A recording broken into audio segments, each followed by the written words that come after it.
アクアイア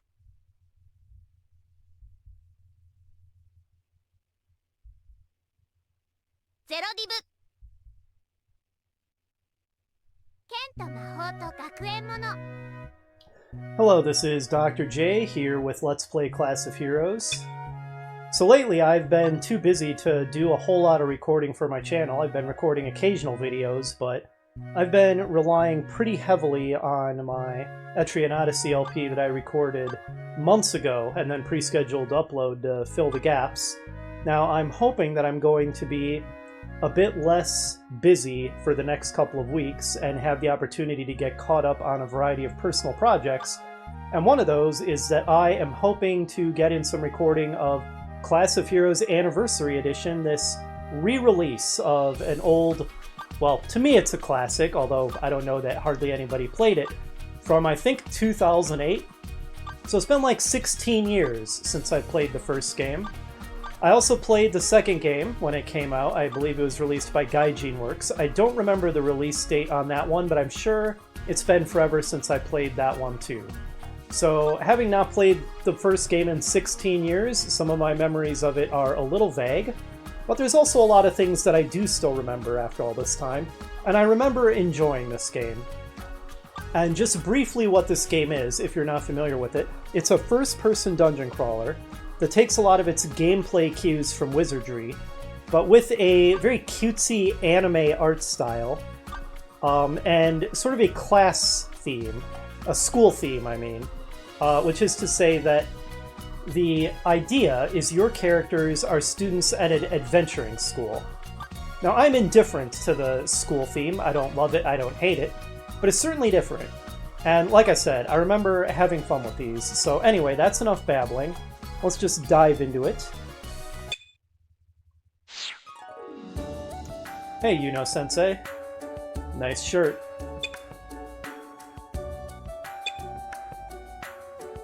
A short time that'll feel long. That kind of sums up school life pretty well, doesn't it?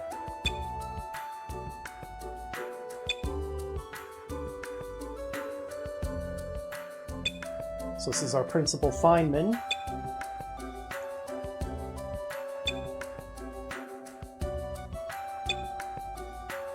So yeah, the plot to this game I don't remember being especially deep or mind-blowing. There are labyrinths. We created schools of adventurers to explore these labyrinths. The end. I think I'm oversimplifying it a little bit, but deep plot is not one of the reasons that these games are fun, as I recall. I'll be adjusting the audio as I go. Hopefully it's not glaringly loud or anything.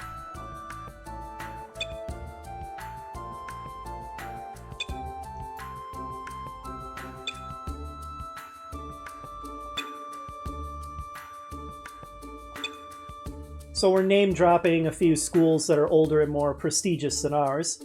Clearly, our students are a bunch of losers who were not able to pass the entrance exams for the better schools, so they ended up in the loser's school. I kid. I'll be making silly jokes like that. Hello, Raina-sensei.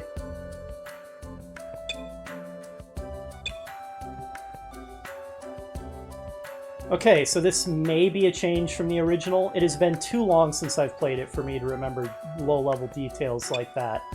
I may end up taking the beginner curricula anyway, because I don't remember a lot of things about how this works.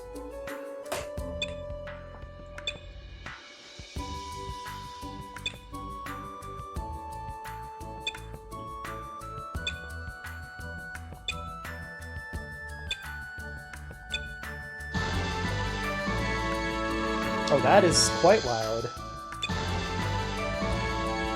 I'm not so sure about the sound balance in this game. Hey there, Shirt Sensei.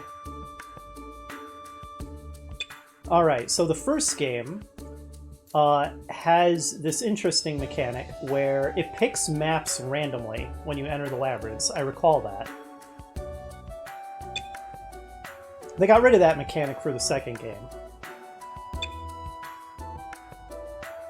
The second game is probably better than the first in a variety of ways, but I'm starting with the first one because I remember that I liked it too.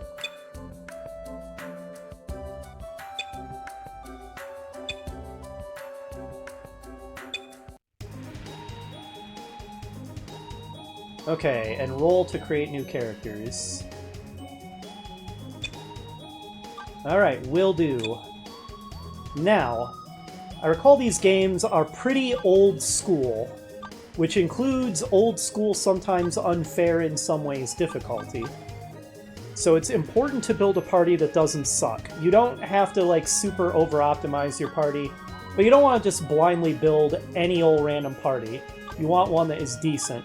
So in order to do that, I went ahead and reminded myself of some of the things about having a good party, and took some notes so that hopefully we won't create a completely unviable party here.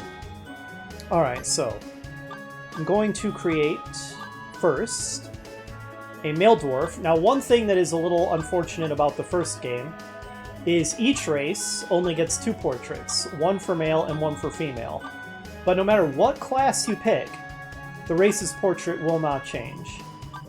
The second game had a major upgrade where every race also has different portraits for each class it can be, which is awesome and makes a lot of sense. But the first game does not have that, so we'll just have to deal with it. Anyway, I'm going to make a male dwarf, good aligned.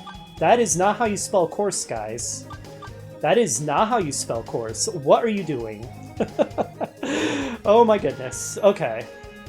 Oh, right, and bonus points.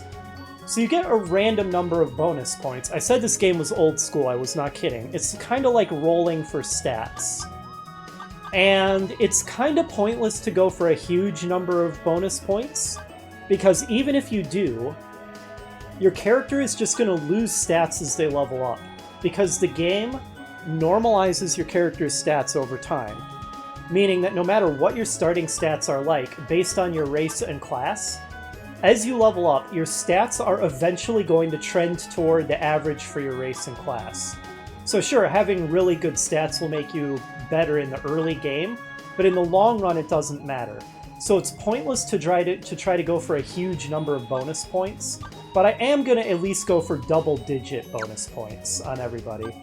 That's not too crazy. You can get really high values, like up in the 30s, but that's very rare. And if it takes me too many times of going in and out of enroll, then I'll edit it out, because that would be very boring to watch. But I do want at least double-digit bonuses for everybody. There we go. 10, I'm going to say, is good enough. There are probably a couple characters where I'm going to need better bonuses than that, because I'm going to need a fairly high amount of starting points to allocate for them to be able to meet the classes I want to assign to them. However, for our first character here, who's going to be a male dwarf named...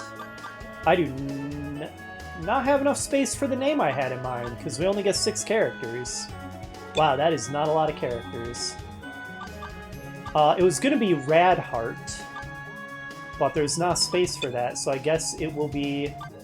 Oops, I didn't mean to make that capital. I guess it will be just, Rahart, which does not sound as cool as Radheart. Or it could be Radhar. Let's go with that. I like that better. I did not remember there was a 6-character limit, and clearly they did not increase that for the re-release.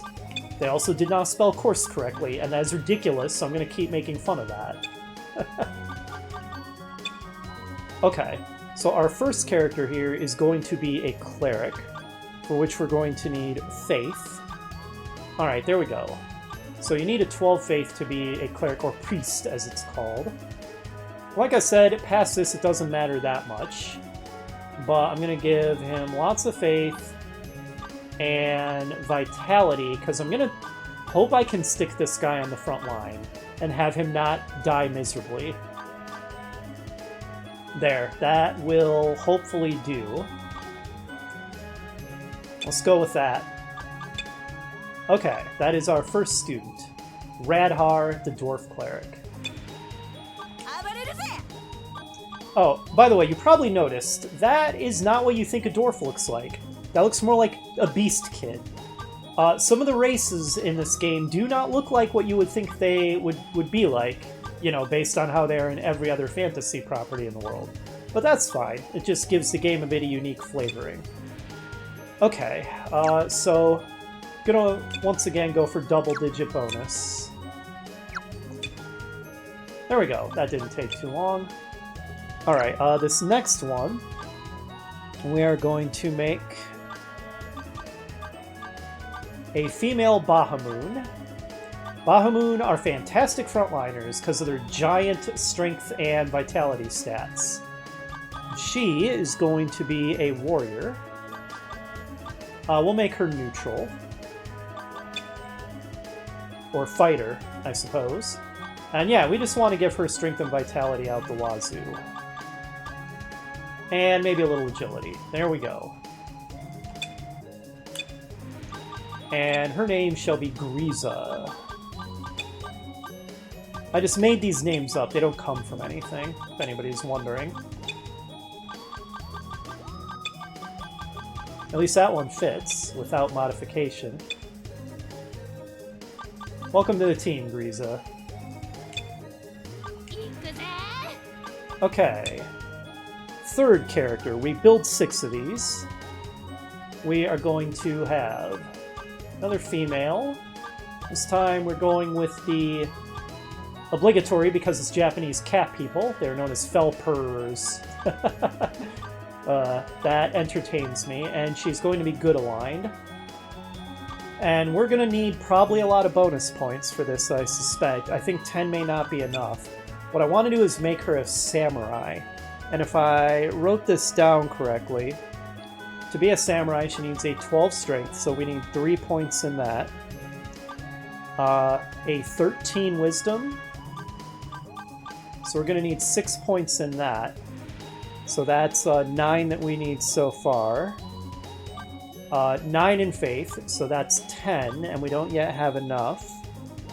And then we'll need 2 for vitality, which would be 12. She already has enough agility. And then 3 for luck, which would be 15. I think we need at least 15 to make her a samurai. I suspect it may take a lot of tries for us to get a 15, so I may be editing out my rerolls if that takes a while. Okay, never mind. We get 30 bonus points on the next try. That is amazing. Let us not accidentally cancel out. Okay. So I think 12, 13. Hopefully I recorded this correctly and it was accurate. And now 9 luck. Correct. Okay, Samurai has become available. And we still have 15 points. Good grief.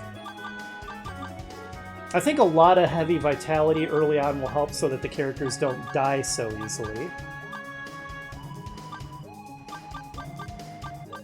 You know, lots of hit points and such. And again, it doesn't really matter too much because your points normalize over time. So it's not that important how you allocate it. It's just important that you meet whatever your class's minimum requirements are. Or course, misspelled with a C, as it is. Can't get over that. Come on, guys. What kind of lazy localizing is this? Okay. Well, I just said it doesn't matter, so let's not think about it too hard. Agility. There we go. Well, I said let's not think about it too hard, but then I changed my mind and decided to put a point in Wisdom, because I think that'll make her spells more powerful. So I'm going to complain about something here. And what I'm going to complain about, which is going to enrage any Wizardry fans, is some of these class names are based on the Wizardry names. And some of them are pretty stupid. For example, Bishop. What a Bishop is a Wizard Cleric multiclass. But Bishop is a dumb name for this, because Bishop is an ecclesiastical rank. It is just a cleric of a high rank. So Bishop is not a name that makes any sense for that. Samurai, if anything, is even worse, because what a samurai really is a fighter mage. So it should actually be called is like a mage knight or something, because it's good at fighting and at casting black magic. So the name Samurai for this class is silly and nonsensical. I'm sorry, but the early Wizardry, right, I'm not even sure early, just the Wizardry names for some classes are just dumb. They just are objectively dumb. But they are what they are, so I won't complain about it again. We'll just live with it. And her name shall be Akari.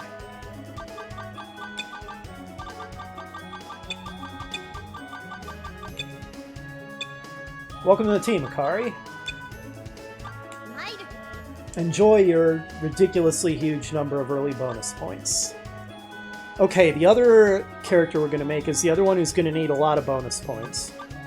I think we're going to need at least 15 for this one as well. So let's see how many tries it takes us to get a 15. Okay, not very many at all. We've been getting great luck on our rolls. This is going to be a male human. We'll make him good. And what I want to make him is a psionic. And there's a specific reason that I want a psionic on the team.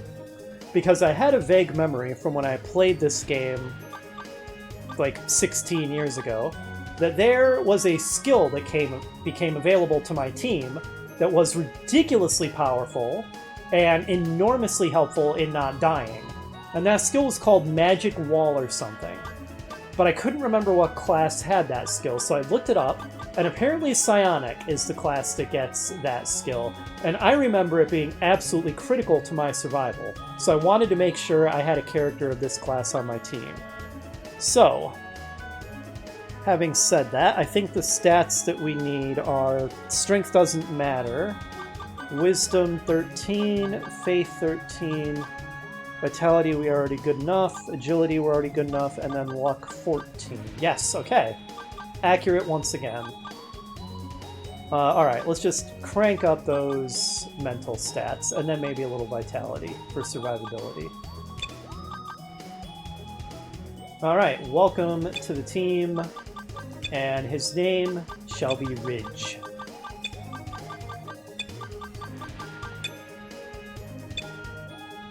Welcome to the team, Ridge.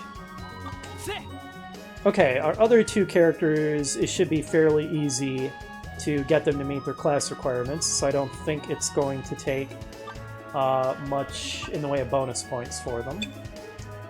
But again, I'll go for double digits. We got double digits on the first try. It's going to be really important to have a thief in the party because there's a lot of traps, and thieves are the best at disarming traps. So we're going to have, these are clearly halflings, but they're called kulas for some reason. I have no idea where the name kulas comes from. And yeah, like I said, thieves are the best at disarming traps, so having a thief in the party is pretty crucial because traps are a big deal.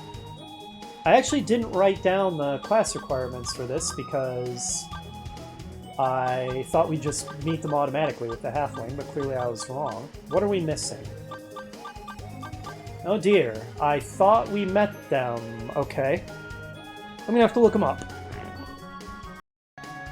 Okay, I figured it out. The problem isn't our stats, the problem is a thief can't be good. Neutral you shall be. Alright, and sure enough we automatically meet the class requirements in that case. Alright, so we're just gonna want agility and luck out the wazoo. And, you know, some vitality. I don't know that we'll really care about any other stats. There we go, that'll do. And our halfling thief, I'm gonna call them halflings. I don't even know what kulas is supposed to be. Our halfling thief shall be Wendy.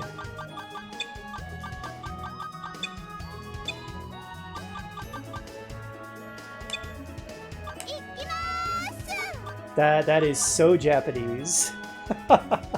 One character to go.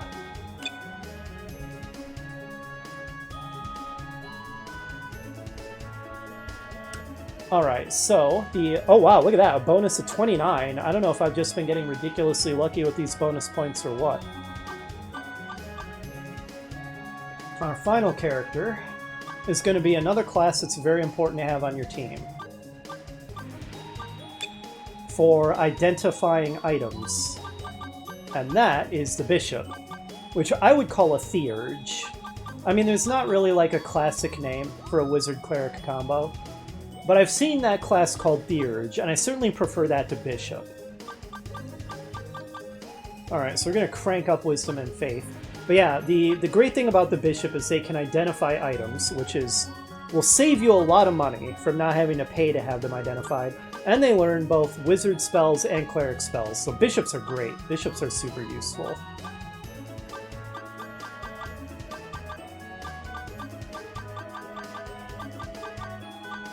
Wow, look at all these bonus points. Okay, I think that'll do. And she shall be Cecily. Welcome to the team, Cecily.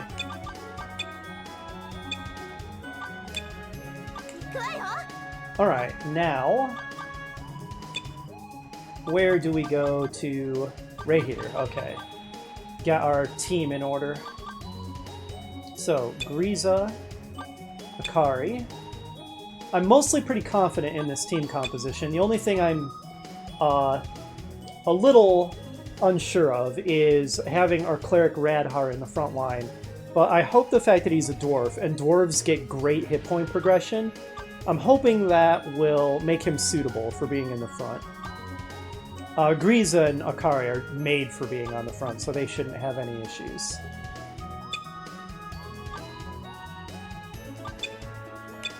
Alright, there's our team. Superb. That was a lot of work that I don't want to lose, so how do I bring up the menu to save? Okay, by hitting X.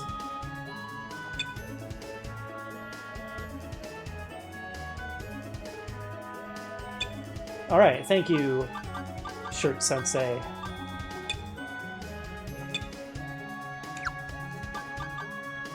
Now, quick note.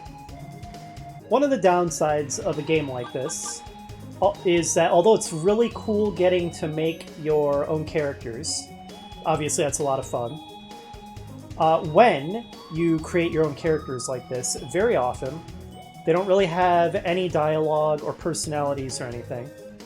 Some games like this let you select personalities or voices for your characters to, you know, give them just a little bit. But in the case of Class of Heroes, you don't really even get to do that. So our characters are basically just going to be portraits and stats with names, which is a downer. Now, I'm not promising or guaranteeing how much of this I'll do, because it'll depend on how much time I have for recording and editing these videos. But if I have enough time, I might add my own dialogue for these characters. Just pop up things that I'll have them say in little speech balloons as stuff happens. Just to inject my own personality into them. As much for my own satisfaction as anything, but hopefully for anybody watching this that might make things more entertaining as well. So that's something I hope to do, but again, I'm not promising it because it depends on how much time I have for this. But anyway, all that said, now that we have saved, let us begin embarking on our adventure. I think we might not end up in the labyrinth in this first video because we might have to just do quests here at the school before we're able to actually start adventuring. So let's go ahead and take the first quest, Orientation, which I'm attempting to do. Maybe this is just what shows me my current quests and not where I accept quests.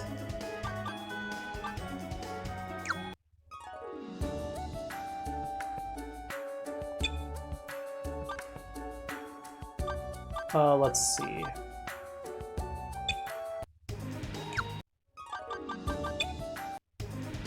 I'll be fumbling with the menus until I remember how to get everything to work.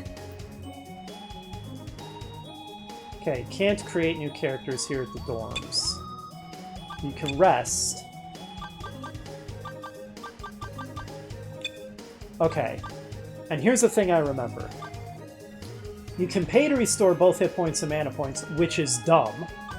Or you can only restore the mana points on your healers, which is free, and then have them use their magic to heal the rest of your party for free.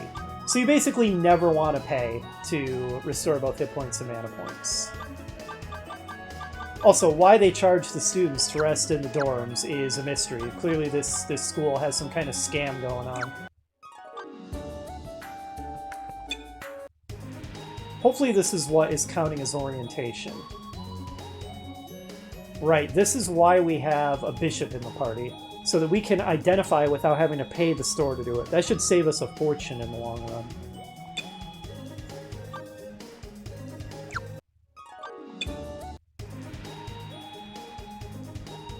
Right, I think alchemy will be important for creating new items too. That'll also save us money.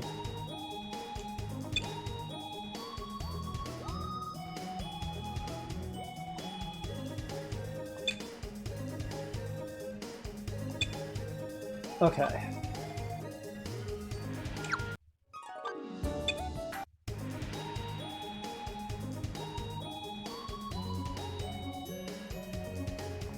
And you can gain experience by donating. Don't know how much of that we'll be doing, but it's very much something to keep in mind if we have a lot of money and feel like we're under-leveled.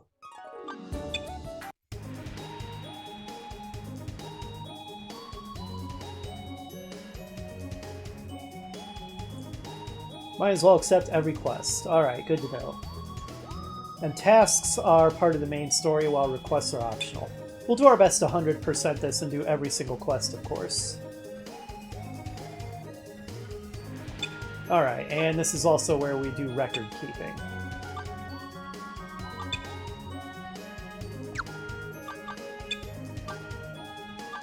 A whole lot of nothing. Actually, nope, never mind. Okay, we've already been to the office.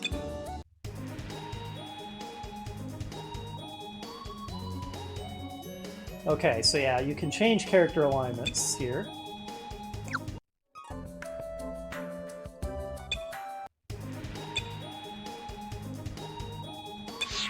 Oh, okay.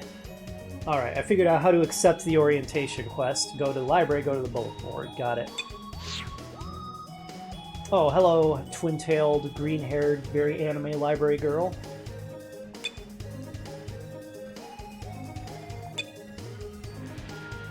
Nice to meet you, Sarah.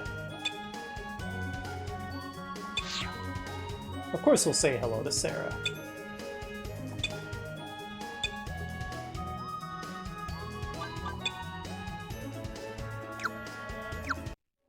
Ah, okay. Report. There we go. Sorry, Yuno, we're new to this school and we got lost. Sorry about that. I think we already failed to get used to the school and wasted your time, Miss Yuno.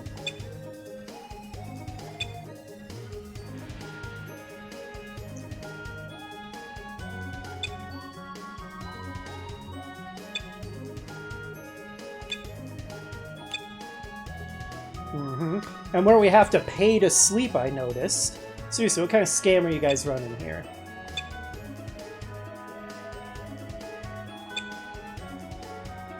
Actually, kind of a pretty view. The courtyard is a little bare. Could use a little more greenery, I think, but look at those mountains in the distance, and they're attractive-looking buildings.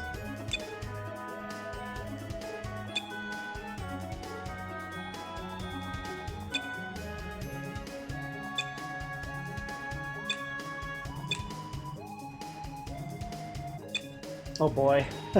I think we're gonna get a repeat. We already showed ourselves around, but oh well, we get Yuno's color commentary to go with it.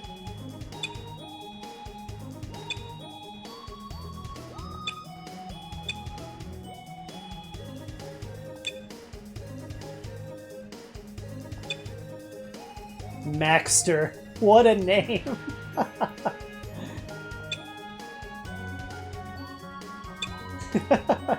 Yuno, did you just brush off Maxter? I feel like that was a low-key burn somehow.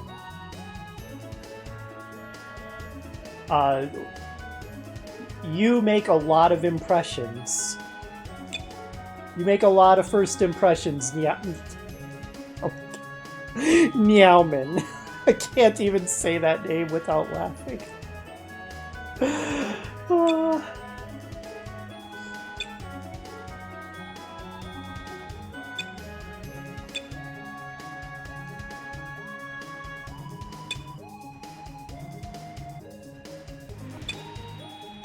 Docks.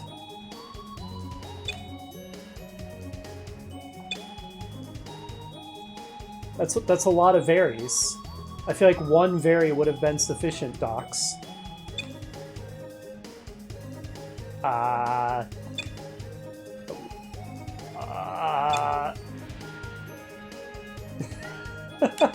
You have interesting coworkers, you know. You seem to be the normal one of the bunch so far.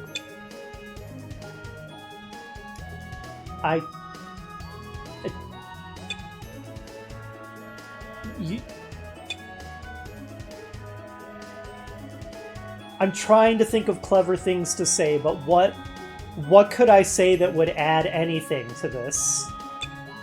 It speaks for itself pretty well, I think. Uh-huh.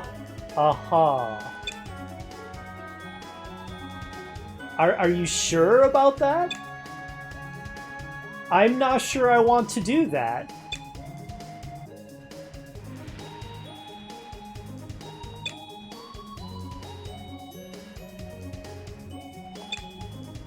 Okay.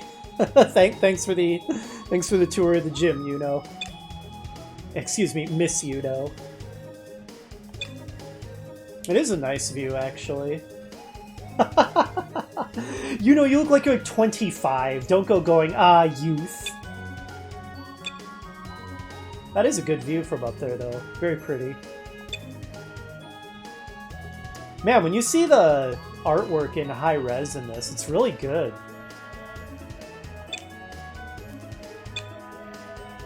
Something about your orientation felt a little half-hearted, you know.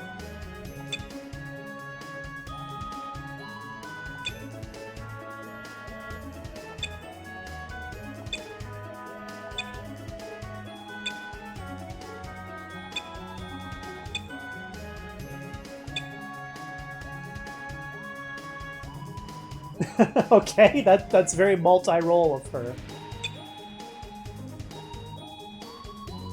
Seriously, you know, you're the normal one here. All of your colleagues are so odd. But wow, the principal just appeared out of nowhere.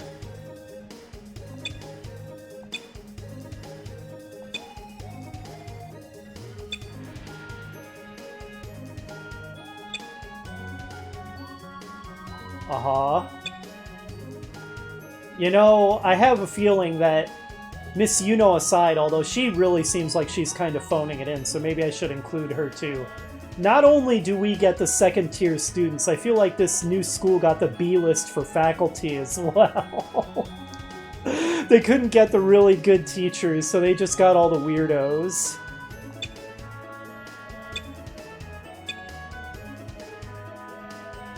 Some serious teaching.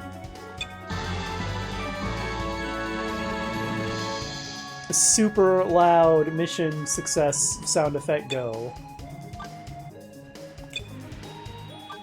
Oh, okay. We can talk with Ryan and Feynman.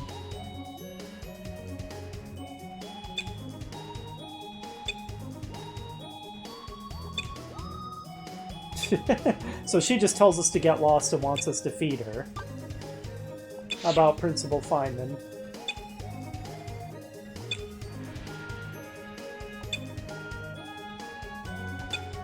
Alright, will do, Principal Feynman. Alright, can we talk to all these other weirdos?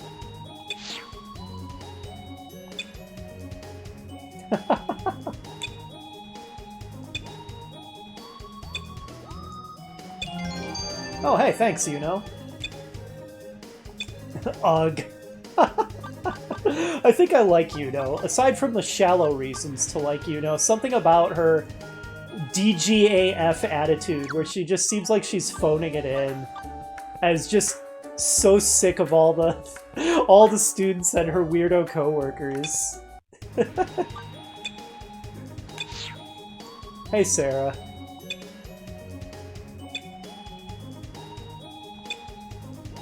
Alright, so Sarah seems like a bibliophile, big book nerd.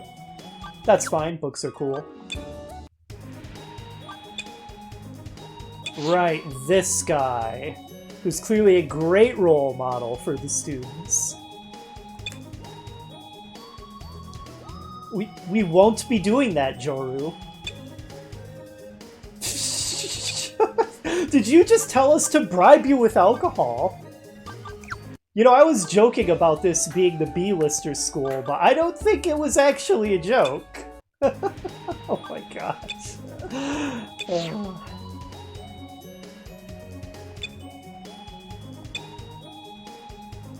Despite how it may seem. Somehow that guy manages to be the creepiest one of all.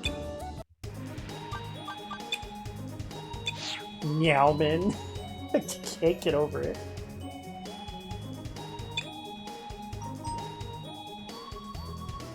You have a pretty funny attitude too, Meowman.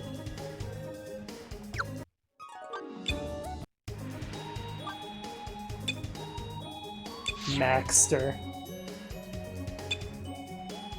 Of course you're the student council president. I bet this guy puts, like, glossing formula in his wings.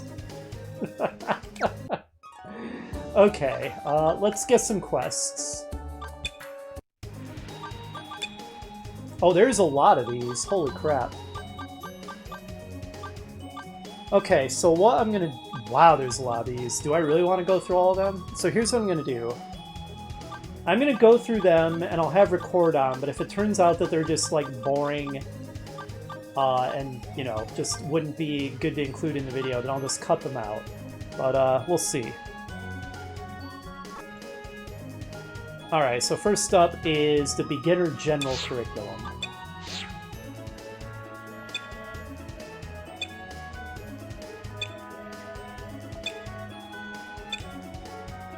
Okay.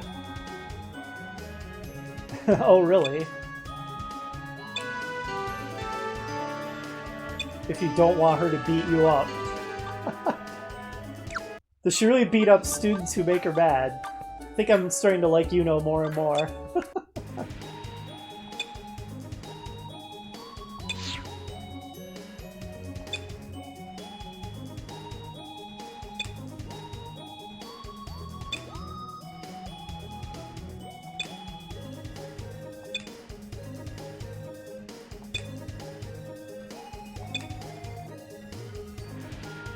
Mm-hmm.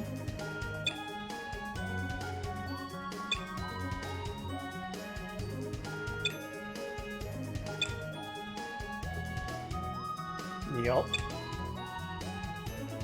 Yup, yup.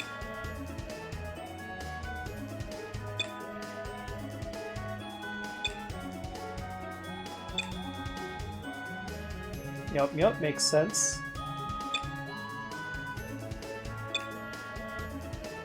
Oh, good. I'm glad to hear that, because I totally did that. Okay, my party composition should be pretty solid then. I kind of wish I had a dedicated black mage, a wizard, but I think that having a bishop and a samurai will hopefully compensate for not having a dedicated one. Because they're both partial wizards, basically. Maybe we shouldn't ignore it if it's advice about fighting. Actually, this doesn't sound like it's about fighting at all. Mm-hmm, mm-hmm.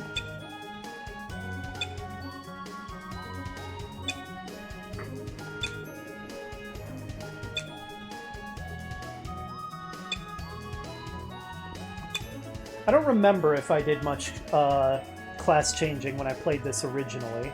It does come with pretty major drawbacks. But there's also obviously benefits to get from it too, so we'll see.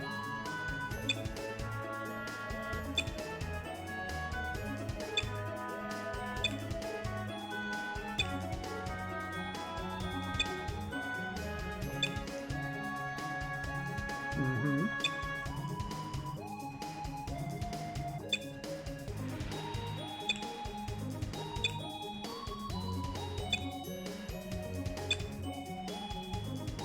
Thanks, Miss Yuno.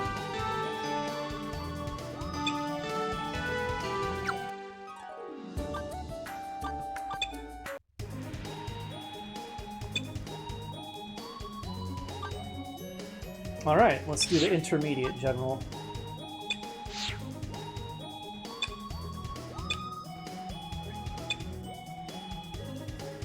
I kind of get what you mean, Sarah.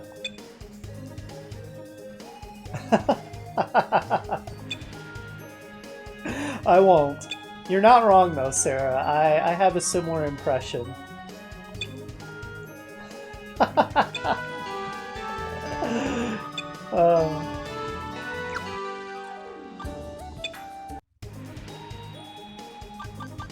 I'm gonna be glad when we get in the labyrinth and don't have to listen to this tune over and over. It's a catchy, sprightly tune, but I could get sick of it after a while.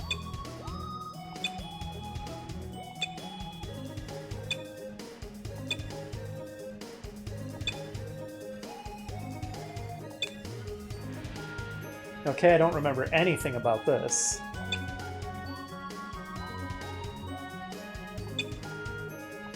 Oh. Oh, are we going to get in the labyrinth already, then? Kind of sounds like we need to go to the labyrinth already, so we have to get you coins, huh? Okay, maybe we will get a little bit of labyrinthing done in the first episode after all. That would be cool. Find a magic or ancient coin. Okay. Now, like I said, I remember this game being real old school, including a high probability of dying, especially early on, which means we are saving before we enter the labyrinth. Alright, well, something else we should do before we enter the labyrinth. We should check our equipment. Okay, this does not show us our equipment. Maybe the item menu does that. I do really like the high-def art.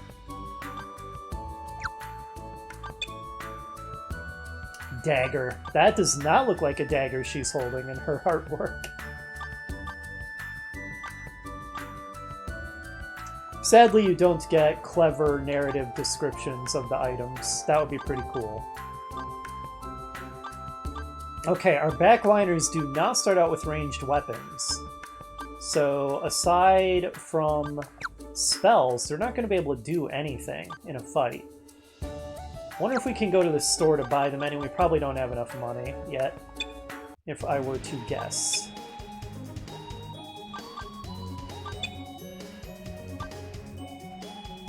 I don't even know if they can wield slings and bows and stuff, for that matter.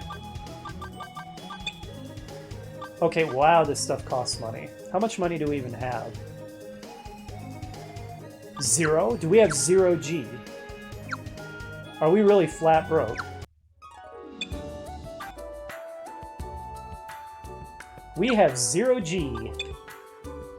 Look at us go. Alright.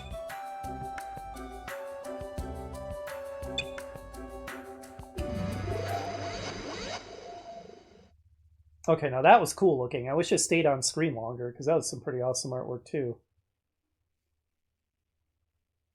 And by pressing and holding A. Interesting.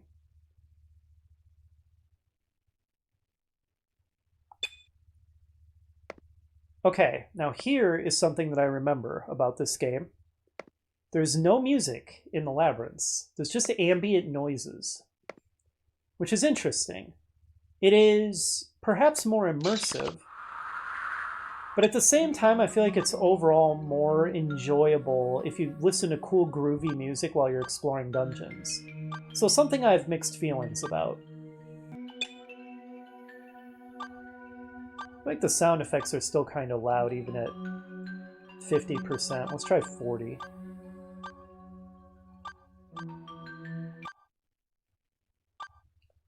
Oh, we can sample a variety of background music. Oh, we can set the background music. Oh, that's really cool. Oh, can we actually just set background music for the dungeon in the menu? Oh, then I might not even need to edit in any. That's really cool. I don't think that this feature existed in the original version of the game. I don't remember it. Really, there's 97 background music tracks? Gosh dang. I might go through all these off-screen and then pick one that I like. Although I also might leave the music off for exploration sometimes too, because there is a cool ambience to doing it that way. We'll see. I'll just kind of make it up as I go. Okay, I went through the BGM menu off-screen a bit, and there is tons of awesome dungeon crawling music available. I just want to take a moment to geek out about this. Because like I said, I really had mixed feelings about the lack of music in dungeon crawling. And it is, even though I do appreciate and in some ways like the no music ambient approach, the lack of any music while going through the dungeons is probably one of the things that I regretted most about the Class of Heroes games. And now we have this gigantic menu of awesome dungeon crawling music that we can set. And this massively fixes what was probably my number one complaint, or at least one of my biggest complaints of the original games. This is incredible. Unless this existed in the original and I just completely missed it, in which case what I'm about to say does not apply. But unless that's the case, this alone makes this an awesome remake and totally worth it. This is super exciting. Okay, now I'm done geeking out about this. I went through quite a lot of them, and we're going to start with this one because this one is pure beginner dungeon music. I think we can all agree that that is just like pure beginner dungeon. Okay, how do I get out of this menu without stopping the music?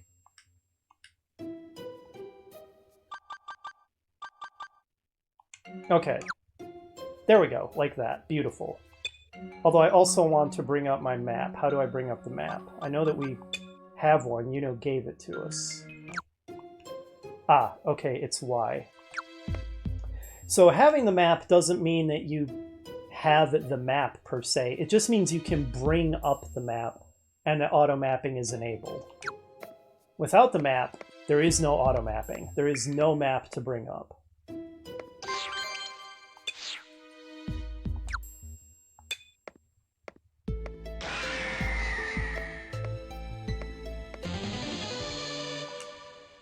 Okay, our first battle. I don't think there's going to be a whole lot of variety in terms of things for us to do early on.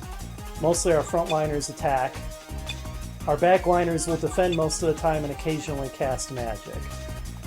So what have you got available, Ridge? Escape from combat, reduce enemy accuracy. Protect against attacks, increase ally resistance. So no attack spells, just support spells. How about Cecily? Light up the labyrinth. Wake up an ally, increase ally evasion. Okay, so also no attack spells yet. How about Wendy? Right, Wendy's not a spellcaster, she's a thief. Alright, so yeah. Early on, the frontliners are going to attack, and the backliners are going to just defend.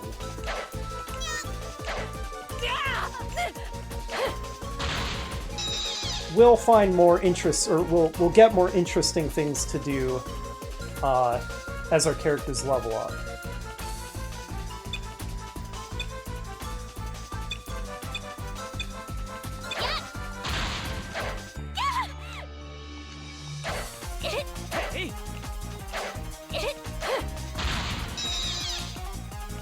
Alright, well, I mean, we're not dying horribly, and for a level 1 party in a Wizardry-like game, that's pretty good.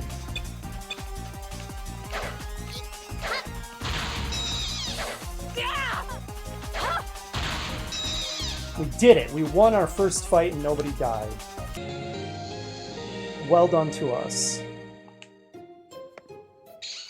Okay.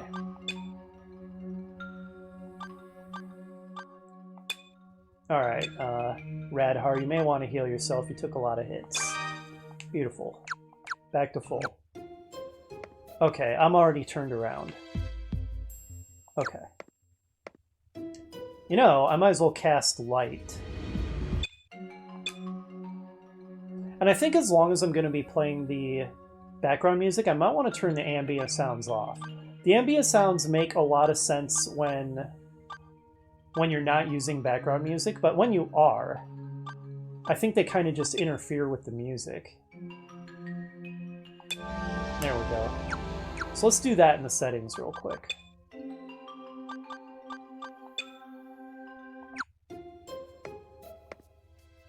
Oh, we got forced backward. Interesting. Oh, another fight already.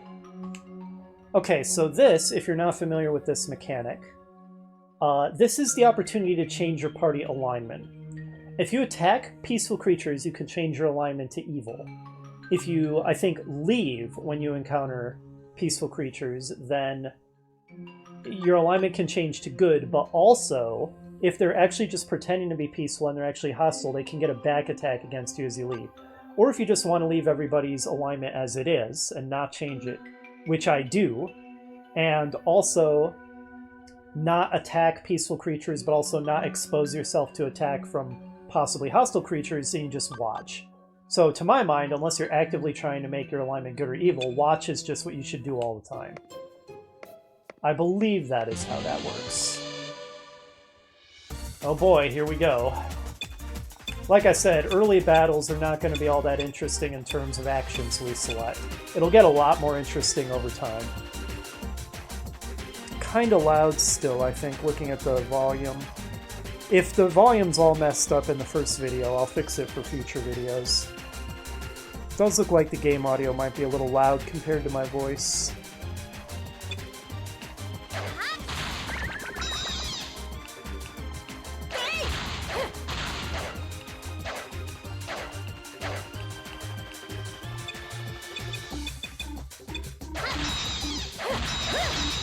Alright, our team's kicking butt. We're doing great.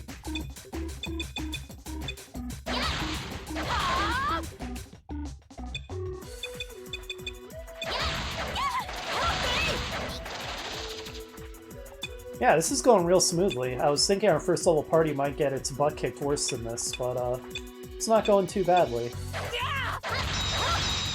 Nice work, team. Oh, we got a material. Is it time for our bishop to shine? Alright, where do we do that? Abilities, I think? Yes, identification. Maybe we do that from the item menu. But this still... How do we get to consumables? Ah, over here. Okay. Nice, okay. And this, I mean, don't get me wrong, a bishop is useful for a lot of reasons, but this is reason number one. We have a bishop in our party. Now, when you fail to identify, you can keep trying, but if you fail too many times, then your character will get a bad status effect on them. So there's risks to trying to identify over and over. I feel like the sound effects are still kind of loud, even at 40%, so I'm going to try 30 and see what we think of that. Okay, so those appeared to be conveyor tiles, for lack of a better word to call them. So if I step on it again, yes, it should send us all the way back here. Now, I'm not promising this, just like there's a lot of things I'm not promising, but I would like, ideally, to get 100% map completion. Also, did I just get spun or teleported? Spun. We hit a spinner, is what happened there. Okay. Man, this music is cool. I'm still so stoked that we have a complete library of dungeon crawling music to choose from. This is so awesome. Even if it's kind of short, and clearly it's not super long. You know, it seems to have repeated already. That's still really exciting, even so. Ooh. Those guys look nasty, but they're only level 1, so presumably we can take them.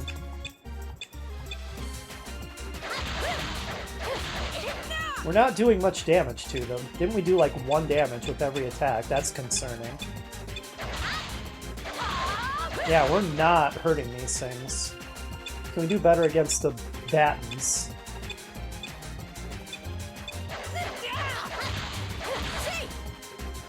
Jeez, maybe I should actually try using some of my spells. Okay, Ridge.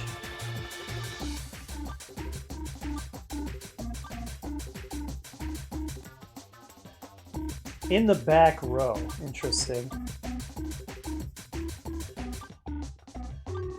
Only targets one ally. I mean, I guess we can try it. It doesn't seem amazing. Cecily. Increase ally evasion. What I really want to do is increase their attack power or their accuracy. How about you, Wendy?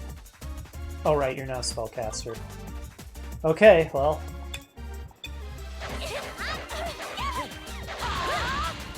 Jeez, we're struggling.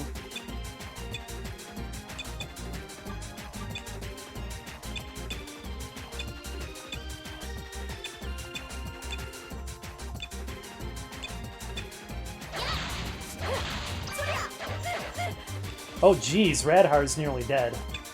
Alright, these enemies are too strong for us. So we finally encountered a group that's too tough. Well, this is like the third fight, right? Why am I saying finally? But I don't think we can handle these guys. Position, heal thyself. Ridge, get us out of this fight. Vacate.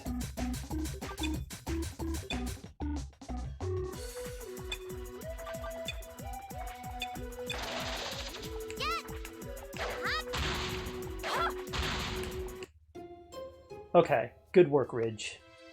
Saved our hides. Alright, thinking maybe it's time for us to get out of here. Early on, there's going to be a lot of staying close to the exits until we level up and get enough money for better gear to not be quite so ridiculously vulnerable.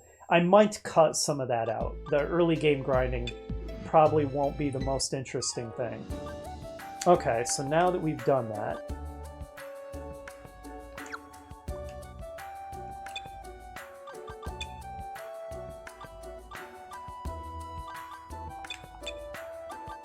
this is where we're going to use that cheesy tactic of going to the dorm, having Radar just rest instead of sleep,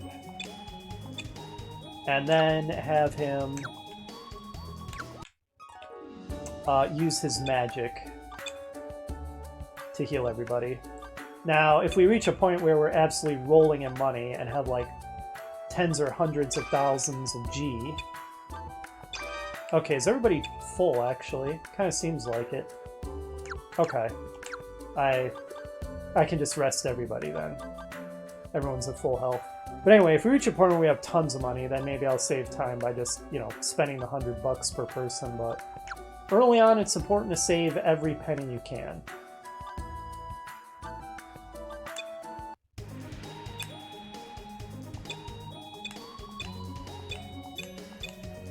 You may notice that we have different XP values to level up, even though, you know, nobody's died and everyone's been in every fight.